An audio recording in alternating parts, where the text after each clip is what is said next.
আপনাদের সামনে কথা বলতে এসে বিপদের বন্ধু ভারত দক্ষিণ এশিয়ার জ্বালানি সংকটে নেইবারহুড ফার্স্ট নীতির জয় জয়কার অবস্থা।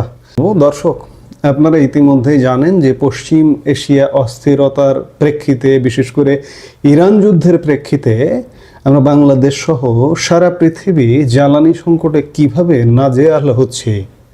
আপনারা ইতিমধ্যেই জানেন যে ভারত বাংলাদেশকে এই সংকটের মাঝে 70,000 টন ডিজেল ইতিমধ্যে পাঠিয়েছে এবং আরও 50,000 টন ডিজেল পাঠানোর সম্মত হয়েছে। অর্থাৎ প্রতিবেশীর পাশে ভারত ঠিক এভাবেই দাঁড়াচ্ছে।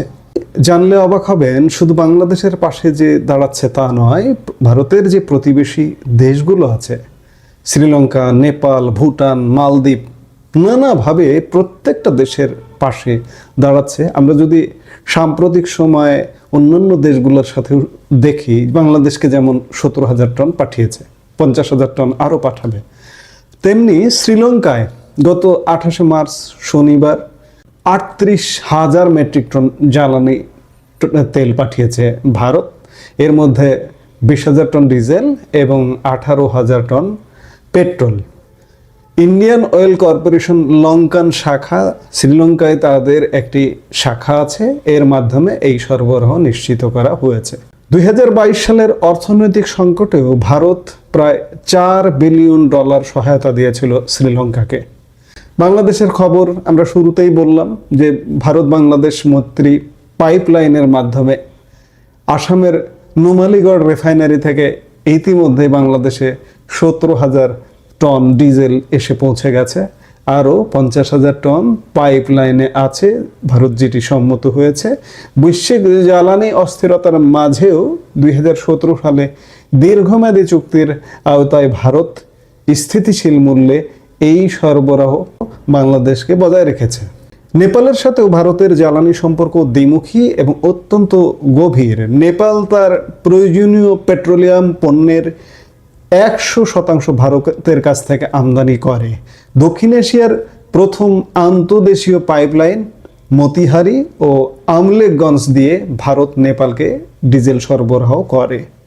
ভুটানের জ্বালানি নিরাপত্তার প্রধান উৎস ভারত ভর্তুকিযুক্ত মূল্যে ভুটানকে এলপিজি এবং কেরোসিন সরবরাহ করে। এছাড়া ভুটানের জলবিদ্যুৎ প্রকল্পগুলোতে ভারতের ব্যাপক বিনিয়োগ রয়েছে, যার বিনিময়ে ভারত বিদ্যুৎ আমদানি করে। মালদ্বীপ তাদের জ্বালানি প্রয়োজনের জন্য ভারতের ওপর নির্ভরশীল। 2026 সালের মার্চ মাসের রিপোর্ট অনুযায়ী পশ্চিম এশিয়ার সংকটের কারণে মালদ্বীপ ভারতের কাছে জরুরি জ্বালানি সরবরাহের অনুরোধ জানিয়েছে এবং ভারত প্রতিবেশী প্রথম নীতির আওতায় তা সরবরাহ করার আশ্বাস দিয়েছে।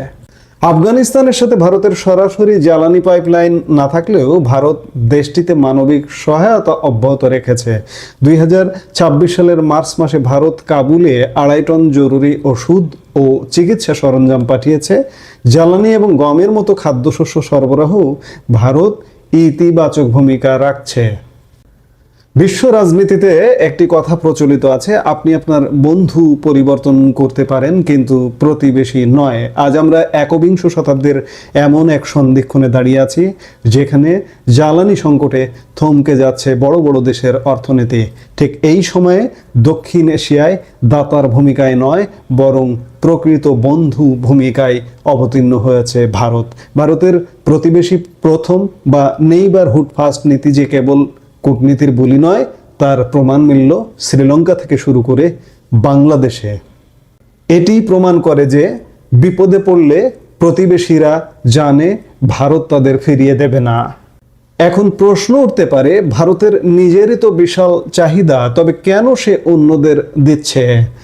1 নম্বর, যেটি আঞ্চলিক স্থিতিশীলতা। প্রতিবেশীর ঘরে আগুন লাগলে নিজের ঘর নিরাপদ থাকে না। শ্রীলঙ্কা বা বাংলাদেশে অর্থনৈতিক ধস নামলে তার সরাসরি প্রভাব ভারতের সীমান্তে পড়ে। 2 নম্বর, চীনের প্রভাব মোকাবিলা। দক্ষিণ এশিয়ায় চীন যখন ঋণের ফাঁদ পেতে বসে আছে, তখন ভারত নিঃস্বার্থ সহায়তা দিয়ে নিজের গ্রহণযোগ্যতা বাড়াচ্ছে। নেতৃত্বের দায়বদ্ধতা। গ্লোবাল সাউথ বা উন্নয়নশীল বিশ্বের নেতা হিসেবে ভারত তার নৈতিক দায়িত্ব পালন করছে। বন্ধু ভারতের এই প্রতিবেশী প্রথম নীতি দক্ষিণ এশিয়ার দেশগুলোর মধ্যে এক নতুন আস্থার জন্ম দিয়েছে। ডিজেল বা পেট্রোল পাঠানো কেবল পণ্য আদান প্রদান নয়, এটি হলো এক গভীর আস্থার সম্পর্ক। বাংলাদেশ থেকে শ্রীলঙ্কা সবখানেই ভারতের এই অবদানের স্বীকৃতি মিলছে। ভারতের এই মানবিক এবং কৌশলী কূটনীতি নিয়ে আপনাদের মতামতকে কমেন্টে অবশ্যই জানান। এই মুহূর্তের ভিডিও থেকে বিদায় নিতে চাইছি। সবাই ভালো থাকুন, সুস্থ থাকুন।